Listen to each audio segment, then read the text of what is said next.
হরে কৃষ্ণ কৃষ্ণ কৃষ্ণ হরে হরে, হরে রাম রাম রাম হরে হরে।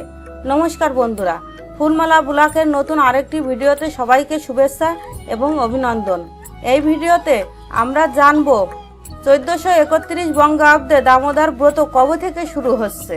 দামোদর ব্রত শুরু হয় কোজাগরী পূর্ণিমা থেকে এবং সমাপন হয় রাস পূর্ণিমাতে। তবে আপনারা পাশাকুশা একাদশী থেকেও দামোদর ব্রত পালন করতে পারেন। 26শে আশ্বিন রবিবার 1431 বঙ্গাব্দ পাশাকুশা একাদশী। পাশাকুশা একাদশী থেকে দামোদর ব্রত শুরু করলে উত্থান একাদশীতে সমাপন হবে 26শে কার্তিক মঙ্গলবার 1431 বঙ্গাব্দ উত্থান একাদশীর দিনে।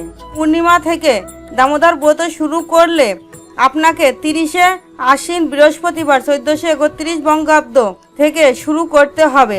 পূর্ণিমা থেকে শুরু করলে 29শে কার্তিক শুক্রবার 1431 বঙ্গাব্দ রাস পূর্ণিমা। আপনাকে রাস পূর্ণিমার দিনে দামোদর ব্রত সমর্পণ করতে হবে।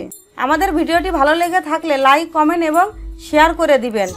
এবং আপনি যদি আমাদের চ্যানেলে নতুন হয়ে থাকেন তাহলে চ্যানেলটি সাবস্ক্রাইব করে বেল অপশনটি অল করে রাখবেন আমাদের সকল ভিডিও নতুন আপডেট জানার জন্য। ধন্যবাদ।